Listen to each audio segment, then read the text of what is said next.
Rangnick, 63, is head of sports and development at Lokomotiv Moscow. Manchester United continue negotiations to secure German's release. Michael Carrick is in temporary charge and is expected to lead the team against Chelsea on Sunday. Live on Sky Sports. Manchester United are hopeful of reaching an agreement with Lokomotiv Moscow for Ralf Rangnick to be released to become the club's interim manager in the next 24 to 48 hours. Negotiations between the clubs have been positive, with Rangnick currently manager of sports and development at the Russian club. Rangnick, 63, will apply for a work permit once an agreement is reached, with the German expected to remain at United for 2 years beyond the season in a consultancy role. He is currently in Moscow after attending his current club's Europa League match against Lazio on Thursday. No specific game has been targeted for the opening game of Rangnick's interim spell in charge at Old Trafford. As it stands, Michael Carrick is still expected to be in charge for Sunday's Premier League game at Chelsea. Live on Sky Sports.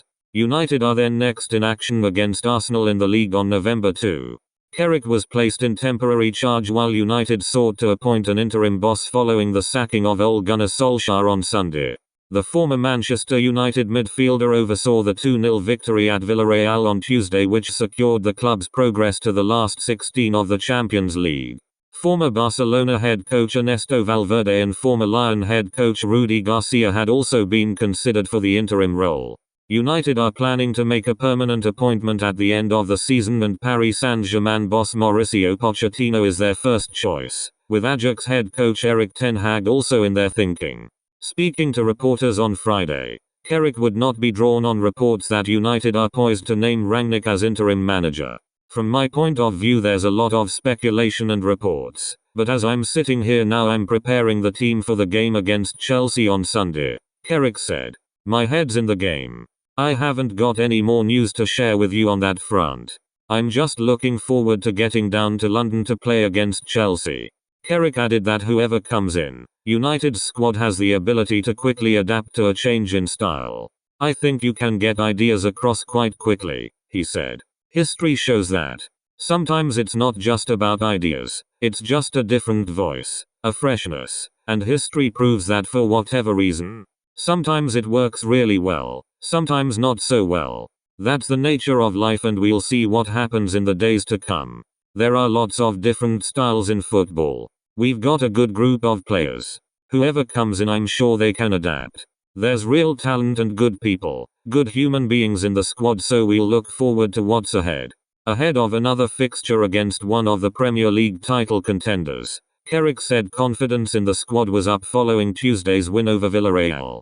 It was a big boost and a much needed win for lots of reasons, he said. First and foremost, for the players to have that feeling again. There's a bit of confidence, a bit of belief that I'm sure they lost. It's another massive game for us. These are the ones you've got to enjoy. You've got to embrace. Testing yourself against a team that's playing very well. What would Rangnick bring to Man Utd? Rangnick, one of the most respected names in German football, oversaw the rise of the Red Bull group of clubs in Europe as head coach and sporting director of RB Leipzig and RB Salzburg. He is credited with having influenced Liverpool manager Jurgen Klopp, Chelsea head coach Thomas Tuchel, and Bayern Munich boss Julian Nagelsmann, among many others. Rangnick has long been recognized as one of the first people behind the Gegenpress, which translates as counter-press, the high-pressing, all-out running style adopted with great success by Klopp. He has been linked with a move to the Premier League a number of times before. In both the managerial and sporting director role, Rangnick describes it as his football epiphany. It was February 1983, and, aged 25, he was serving as player-manager of Viktoria Backnang, a small-town team in Germany's 6th tier, when Valery Lobanovsky's Dynamo Kiev turned up for a mid-season friendly. Lobanovsky's side were regarded as the strongest in the Soviet Union, and it was no surprise they easily swatted their amateur opponents aside. But the manner in which they did it made a lasting impression on Rangnick, a bewildered figure in central midfield. A few minutes in, when the ball had gone out for a throw, I had to stop and count the opposition players, he recalls in Raphael Honigstein's book, Das Reboot. That was the first time I felt what it was like to come up against a team who systematically pressed the ball. Lobanovsky's relentless, organized pressing tactics would form the basis of Rangnick's own philosophy, one he would later implement at a string of clubs including Hoffenheim and RB Leipzig, helping to revolutionize German football, inspire a generation of coaches including Jurgen Klopp and Thomas Tuchel, and, ultimately, take him to the Manchester United hot seat. Man Utd difficult for Rangnick to turn down. Analysis from German football expert Raphael Honigstein. I'm a little bit surprised because of course before he had an opportunity with Chelsea before Thomas Tuchel came in last January. At that moment he felt that just 4 months in that role would not have been enough time.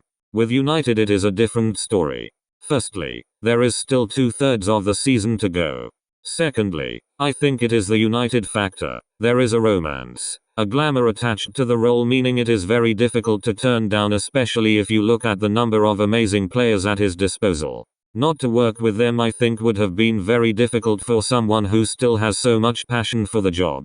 Thirdly, I think United have been very smart in realizing that they might not want to commit themselves to having him as the coach for the next 3 or 4 years.